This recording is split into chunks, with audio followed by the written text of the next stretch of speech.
Bonjour à tous, bienvenue dans une nouvelle capsule de Paléo Québec. Guillaume et Vincent pour vous servir. Le sujet de cette semaine, les avantages de l'exercice cardiovasculaire. Je vous vois froncer les sourcils à travers mon écran parce qu'on a souvent dit que l'exercice cardio, c'était pas optimal. Puis on pense encore ça, mais c'est plus le cardio fait de manière chronique. Quand ça devient une espèce de secte, d'aller courir. Une souffrance constante. Là. La secte du jogging, d'aller courir, vaincre la douleur, vaincre les éléments, ça impose du stress toujours croissant dans l'organisme. Mais de l'exercice cardiovasculaire, fait intelligemment, peut amener des avantages. Comme lesquels, Guillaume? Ben, le numéro 1, c'est que ça augmente notre capacité de récupération.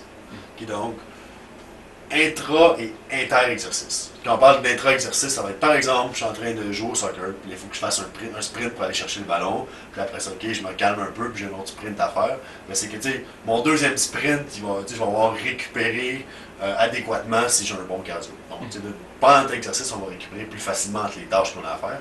Puis en plus, d'un exercice à l'autre, on va récupérer plus. Donc, par exemple, si je joue au soccer lundi, puis j'ai une autre partie le mercredi, puis si j'ai un bon cardio, en général, la récupération est un petit peu plus... Elle se fait bien. Mercredi, je ne devrais pas avoir de séquelles encore de mon match de lundi.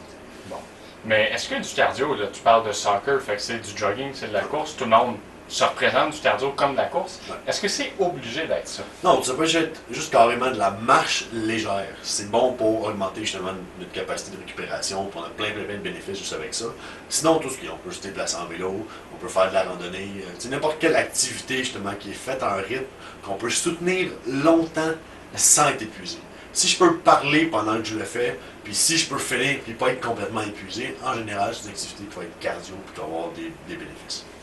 Donc, vous savez maintenant notre opinion sur le cardiovasculaire. Pour favoriser votre récupération, allez donc prendre une marche.